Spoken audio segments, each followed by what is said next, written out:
On today's episode, you'll hear from a real estate pro that knows how to be bold in his marketing. This is the Be a Marketer Podcast, Real Estate Edition.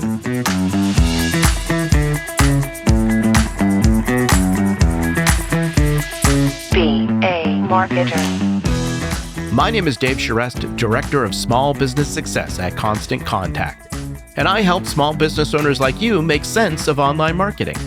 And on this podcast, we'll explore what it really takes to market your business, even if marketing's not your thing.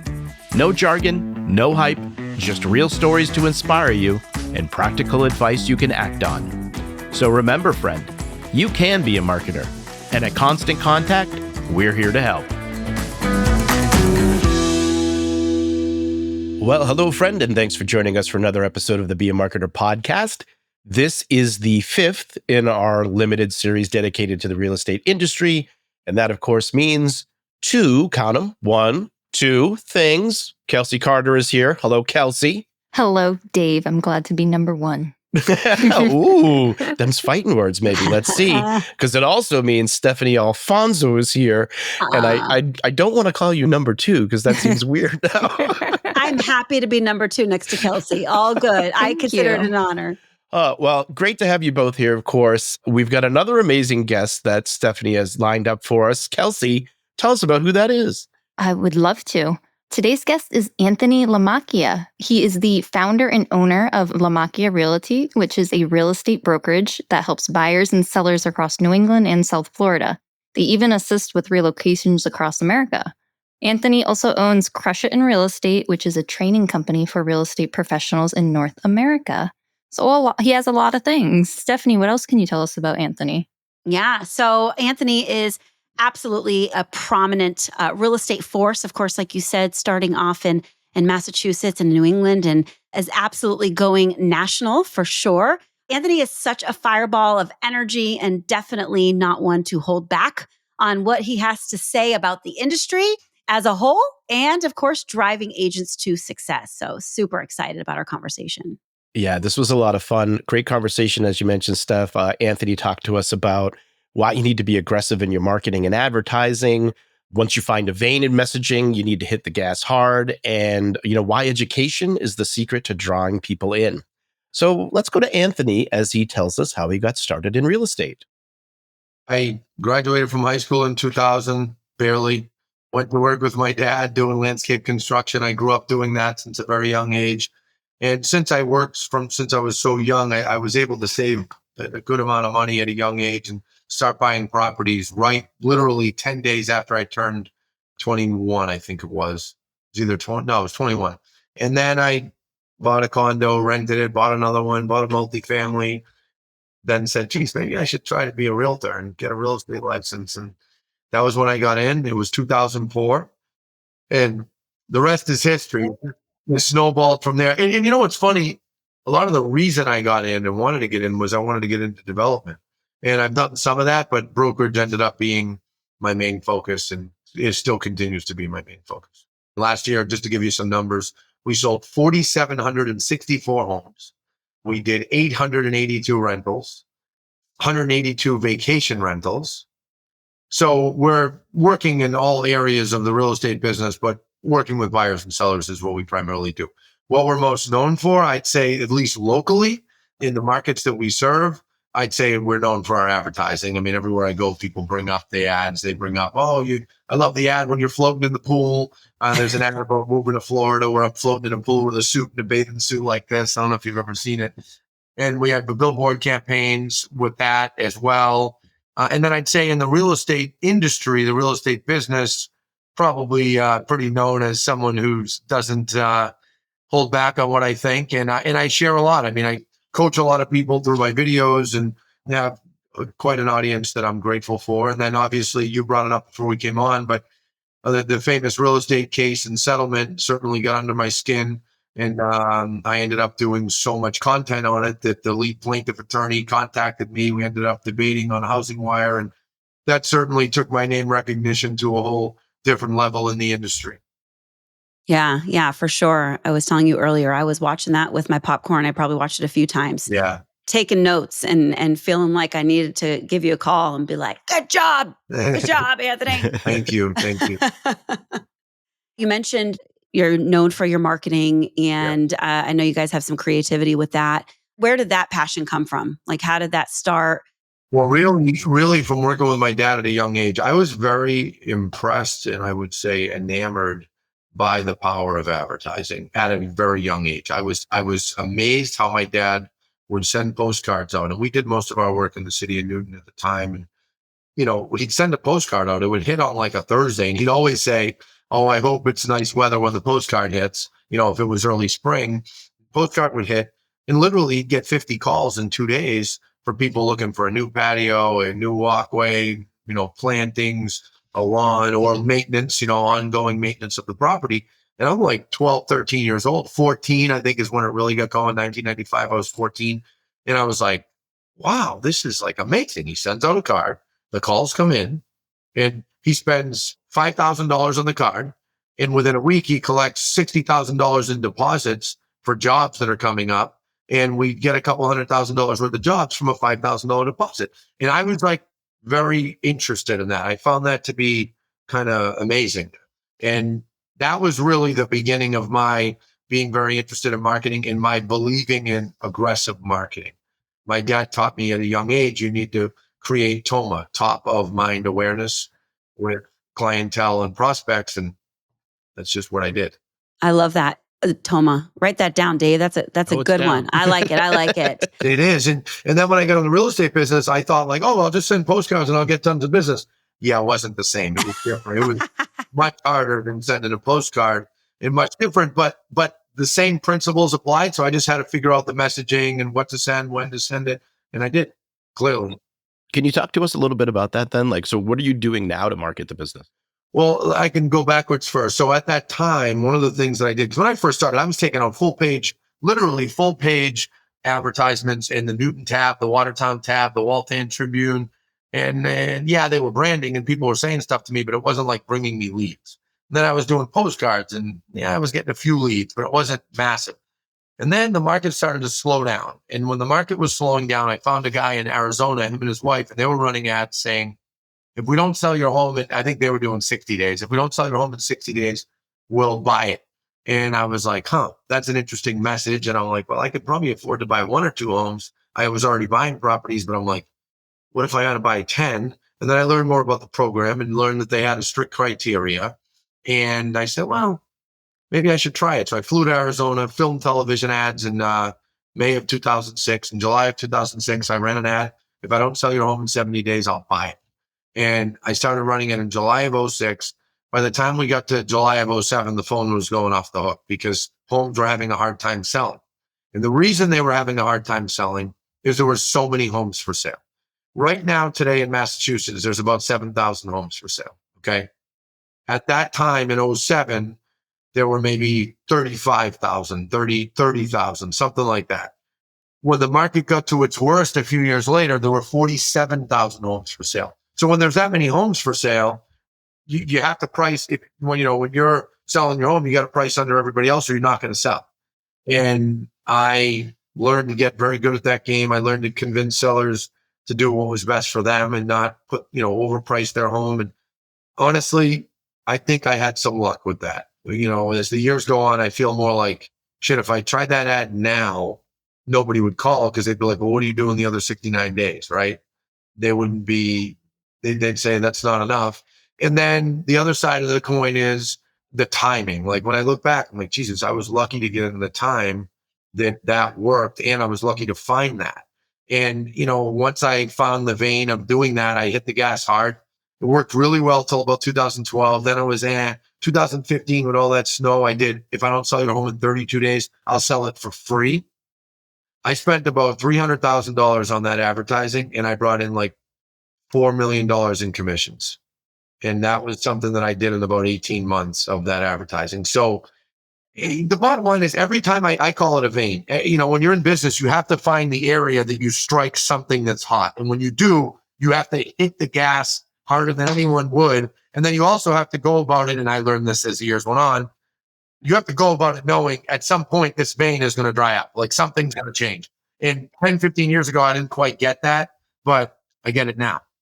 Well, I love that and I think this is probably what you learned from your dad, right? But to be bold enough to make those statements and say those things, which makes people pay attention, right? Because I think it's very easy for people to just be like, we'll sell your home. And like, you don't pay attention to that. Yeah, it doesn't work. I mean, think about Massachusetts. There's 27,000 realtors and there's 38,000 licensees. So it's like, all together. So it's like, you got to really have a unique selling proposition, especially in the early days. Now, I mean, yeah, we do branding. I do a 2-minute segment on Channel 7 every single week. And it runs on Channel 7 and CW56. And I just talk about the market and we get calls.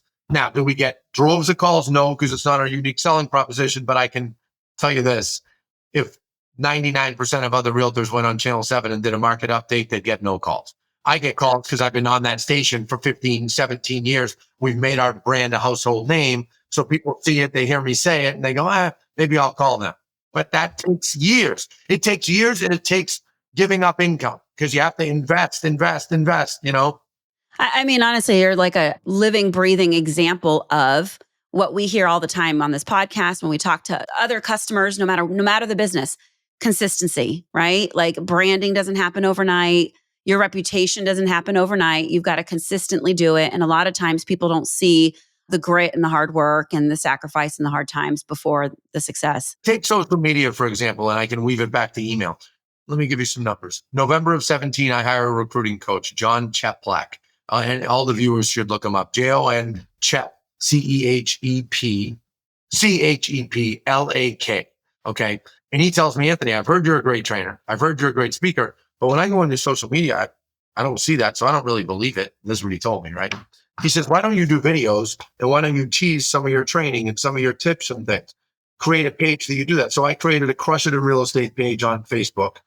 And that was when Crush It in Real Estate was born. In 1 week, I had 1,000 followers. 1 week. And why? Because I was educating. And when you educate, you attract. So then I did it with my Instagram. Now I focus more and I have 68,000 followers or something. But that's all because of pushing content and educating. In the real estate business, we're very, very lucky to be in a business that everyone wants to hear about. You go to a family party, no one says, maybe one or two women to another woman, oh, what kind of hairspray do you use? Or what kind of makeup? But one thing that everybody says at every family party is, how's the market? How's the market? So when you're constantly educating about that, you draw people in.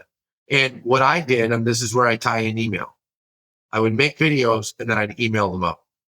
I email the link out to my database. And my database in 2017 was probably, 3,000 or 4,000 realtors. Well, now it's nearly 6 figures in realtors across the country. And we do a video and I email it out. Not everyone, but some of them. And they see it on their phone or whatever, they click and pumps it up in the algorithm and it helps. So people that aren't consistently email marketing are making a big mistake. Yeah, you had said in a publication that I had, I don't remember if I read it or if I saw a video, probably both with you. And you said email works. And if you're not doing it, you're missing out. Or those who think differently are wrong. That's correct. And you know what? I've learned some lessons along the way. I'll tell you one that I recently learned. Where my email's not working as well with realtors right now, and we're fighting our way out of it. And what we did is, when I did all the videos on the real estate cases, and you said you were watching them, and that's how I ended up in the debate and all that. When I did those videos, we emailed them out like we normally do. Well, in the beginning, the average realtor was eating them up as well. Well, as time went on, the average realtor was like, I don't care about all these details with this case and that case, and this court filing. Well, the lawyers in the industry, the executives in the industry, the MLS executives in the industry, they were eating it up. I didn't realize a year ago, I probably ought to slow it down on sending out the detailed videos of what's going on in the cases to the realtor audience, but I should keep it going with the executive audience. So right now, our email open rates are much lower than they historically were. But what am I doing to make up for that? I'm just doing videos. I just did a video just before we came on, right? So anybody watching, if they want to see it, go on my Instagram. You'll see I did a video on time management and time investments, investing time to learn things. And now I'm just doing that content again and again and again. We've way slowed down the detailed videos about the cases, and we'll build it back up. We'll get them hooked again, and we'll add more audience members. That's what you have to do. Well, I think it comes down to sending the right kind. We talk about this all the time, right, Dave? Like sending the right kind of content to the right people at the right time. And as you get more skilled in marketing, and it's so much of it's trial and error, you realize, like you said, right? Like, hey, this isn't resonating as much with this and it's hurting my open rate. I got to really be careful about what kind of content I'm sending to the right people. And again, at the right time. That's exactly correct. Anthony, I'm curious. It's so easy today for people to lean on the social side of things and just say, like, you know what, I have social. So what do you say to somebody when you're like, yeah, but you also need email? Like, why do you need the email? I had this conversation with my aunt. My aunt is like my sister. She's in Florida right now, and I'm going to see her there in a few weeks.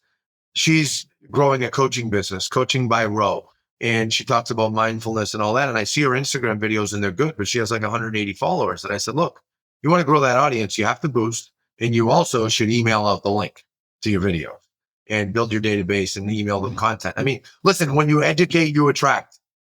Would I be here right now if I wasn't educating? Would you have invited me? You know, I met you and we talked, me, you and Lindsay at that event in Boston during NAR, but you wouldn't have been like, hey, I want him on the podcast unless I was known to educate. You're absolutely right. And you have a voice and you're a thought leader. Yeah. Correct. Well, thank you. And to grow your social media presence and to keep it active, you have to continuously put content out and you have to send it out to people.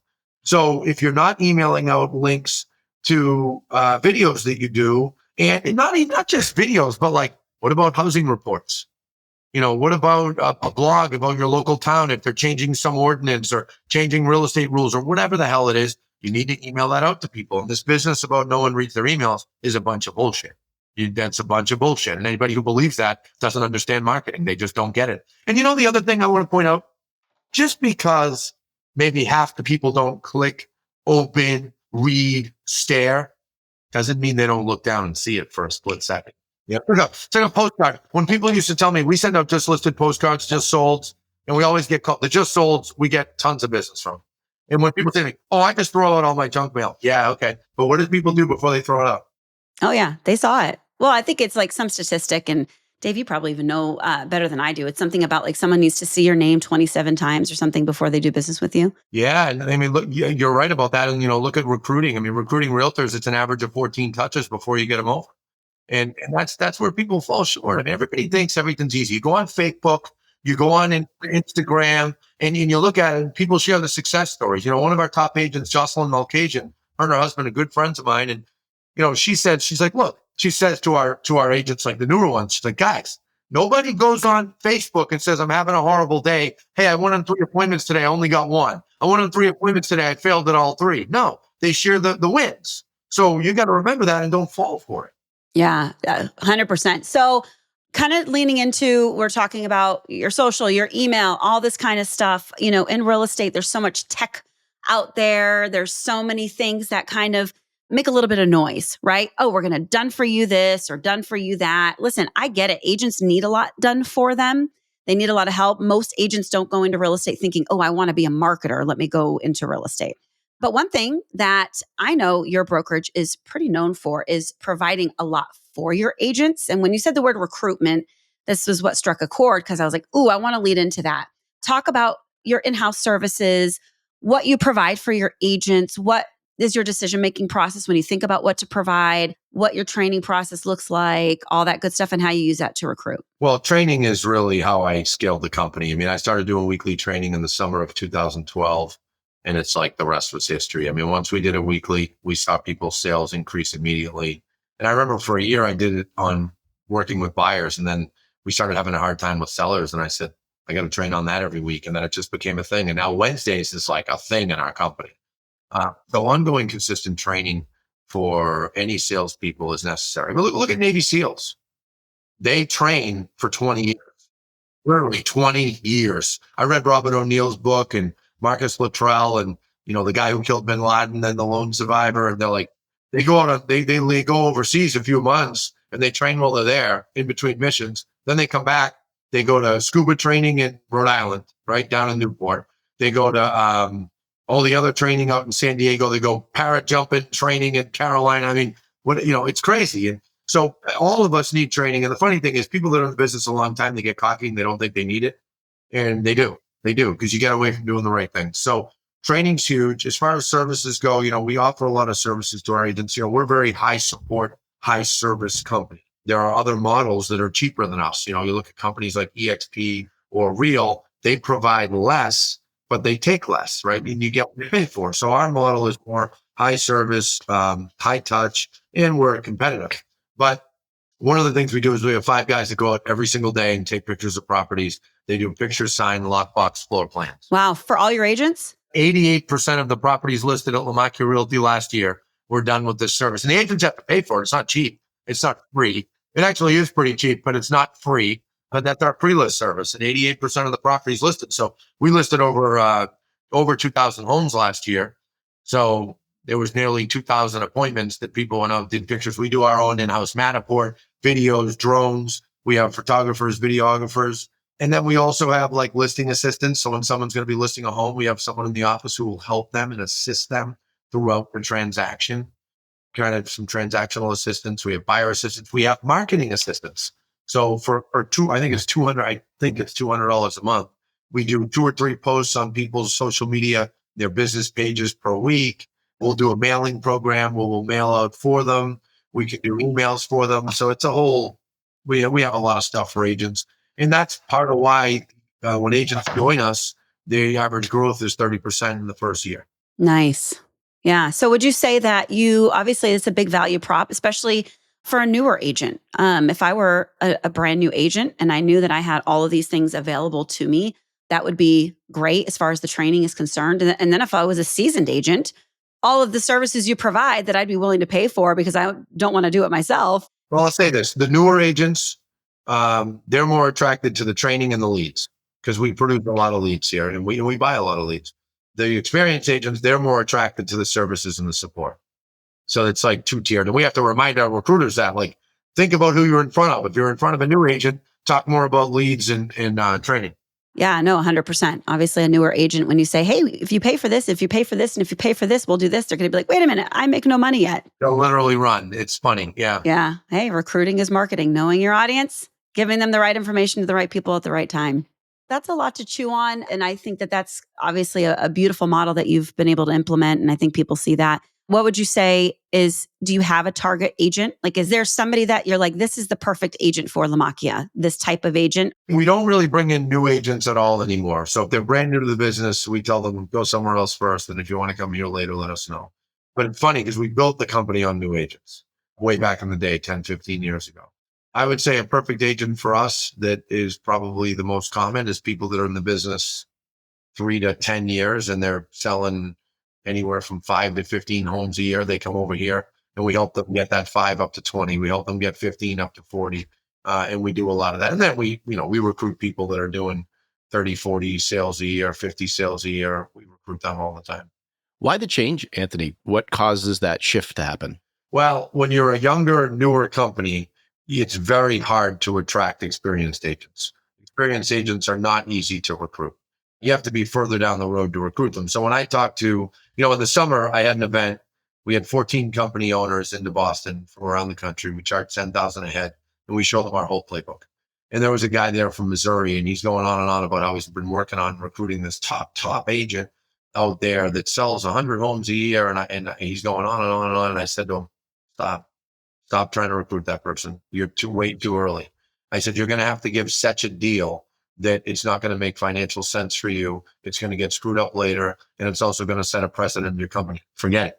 Like, don't go after those. And, that's any business. I mean, you have to target the right segment. I mean, look at the landscaping business. We're in that business as well. My family started it. That's where I came from. My brother's the president. He and I already talked this morning. And when I got back involved with them. So I left that company, left working with my dad in May of 2006. I told you July of 2006, I started on television. I was completely uninvolved in the family business until the spring of 20. And my dad, he ran into some trouble. He had some bookkeeper that messed up his books and had some trouble. So I got pulled back in and my brother got in and he's running the day to day. And for a while there, I was spending an hour a day with the family and our head of finance. And we're like, where'd the money go? What's going on here? But when things settled and I started meeting with my brother and my dad, I was asking them, tell me who the best jobs come from. And my brother says, I notice I convert better when it's someone that bought the home in the last few years. And I said, okay, let me guess. They're somewhere between 35 and 55 years old, 50 years old. He goes, how'd you know? I said, well, people spend the most money between 35 and 50 years old. And you're dealing primarily with people that are buying their second property. They're not first-time buyers. It's usually the move up. And he's like, what do you mean? I said, well, they owned the condo in Boston. They sold it. They moved to Newton and they bought a 4-bedroom, 4,000 square foot house. He's like, yeah, how'd you know? I said, well, I'm in that business. Right. And we were laughing about it. And I said, okay. I said, with that said, we're going to target that segment. So my dad's like the most aggressive marketer. If my dad was given $1 million, he would spend it in 5 seconds marketing, right? We need to bring your dad on the podcast. I know you should actually. It's not a bad idea. But the thing is, my dad always used the term carpet bomb the whole town, carpet bomb the whole town. And I was a believer in that in my early days. And I still am to some extent with television and billboards and all that. But we took the budget of the landscaping postcards. Okay. $10,000 a month in the spring. And we're carpet bombing one town. Well, in that one town, there's only like 1,000 people that bought a house in the last 3 or 4 months. No. There's only 1,000 people that bought a home in that town in the last year or two, right? So what I did is I went to our real estate people and I said, pull lists of everybody who bought in the last 5 years in Newton, Watertown, Waltham, Sudbury, Weston, Wayland, Natick, and give me the list. They give us a list. I bring it to our marketing people who also do the marketing for the landscape company. I said, now, instead of sending one postcard to 30,000 households in Newton once a month, we're going to send 3 postcards to 4,000 households in a month. So we're going to save on budget and we're targeting directly. It was immediate. My brother was raking in huge jobs, happy as could be. Recently, he learned something else. You need to not play this podcast to landscapers. So we realized in the last 5 years that those were the best hardscape jobs. So the big high-end hardscape jobs that my brother does, kitchens and outdoor this and pool decks and, crazy backyards. Like I'm talking $300,000 backyards. They do a lot. So my brother said, those are the people that bought within like 2 to 5 years ago. So we bought the list, bought yesterday to 6 years, and that's what we get. But on maintenance, taking care of the property on an ongoing basis, my brother's like, I noticed those best appointments are the people that bought in the last 60 days. I said, oh, okay. So now instead of us pulling a list twice a year, we're going to pull a list once a week. The first postcard is going to be congratulations on your new home. So do you follow what I'm saying? The market in my brain does for real estate. We do the same thing for real estate for buyers and sellers. We do the same type of principles in the landscaping space. We do the same principles in the crush it in real estate realtor space across the country. And now I learned the hard way, and I'll admit it. Now we're segmented even more. Okay, should this video be targeted to owners and industry executives, or should it go to the average realtor on the street? That's one that I got smacked in the face with a little bit. But now I know. And when was the last time our industry was attacked legally to that extent? 1950s, to that extent, right? So now I know. Now, guess what? We're updating our database. We're flagging who the owners are. We're flagging who the industry executives are, and we're segmenting our marketing. So, if tomorrow me and Stephanie opened a restaurant, right, and we wanted to segment wealthy people 35 to 45, I would find a list of those people. We'd postcard them. We'd drive them to a web page. When they went to the web page, we'd have an offer that would get their email. When we got their email, we'd email market them. It's a freaking game, folks. Play the fucking game. Love it. Well, I rose my hands up with that one. I'm like, woo! Yeah, I mean, so what do you say to somebody who isn't doing that work? They're lazy and they don't believe it's going to work. You know what makes me laugh? When people say to me, for years I've heard this, does TV work? No, it doesn't work. No.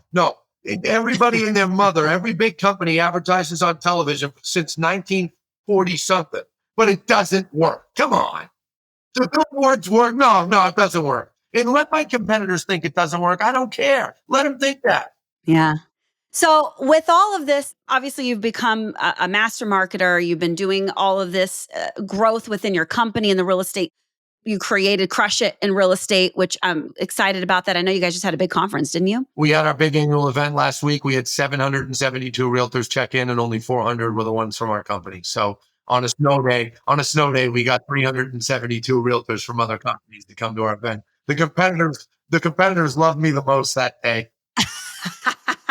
Yeah. So with everything, so tying it together with like the prominence that you got with speaking out with the NAR lawsuits, how did that slow you down? I mean, that this past year, like that's been like everything I saw, was all consuming with that, and with every voice in the industry. But yours was such a big one. How did it slow you down, or did it? It didn't slow me down. It helped. I mean, I will say this: 2024 is the busiest year of my career, and frankly, I hope I never have another year that I work that much. And when people hear that, they might say, "Oh, he's always talking about working harder."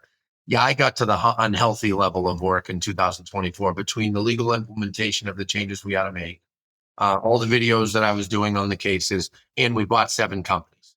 So it was just crazy. And now I'm getting it more back under control and making sure that I'm running my schedule in a better manner. We moved our headquarters from a place that we were in for 16 years to where I am right now. So it was just, everything was at once. But I will tell you, doing those videos and speaking out helped me even more than I expected. I knew they would help. I knew, listen, I'm a feisty person by nature. If someone crosses me or the people around me or our industry. And I don't think a lot of people realize that, because all my videos have always been friendly and helpful. And when I started speaking out in a tough manner, I think it surprised some people. And, the masses loved it. Of course, there's a percentage of people, well, I think that he shouldn't talk that way. I think that he's not representing the industry the right way. Well, they can feel that way, but I'm not a wimp. Okay. And if someone's attacking our industry, I'm going to go after them. And if someone's talking bad about realtors, I'm going to go after them. I did a video just last week, Josh Kraft, running for mayor of Boston. He had originally said he was going to do rent control. I was very respectful. I very much respect the Krafts tremendously. But I said, he shouldn't be talking rent control. That's going to hurt Boston. It's going to hurt tenants in the long run. And I heard 5 days later, he reversed course on that. I'm not going to solely take the credit, but I did hear he saw the video. I know. Wow. Can you have any influence over the Pats recently, or what? Can you do a little help there? I know I'm getting sensitive subject. No. I don't think I have influence in any of those places, but maybe a bit with the real estate industry and the directions that it goes and some of the policies.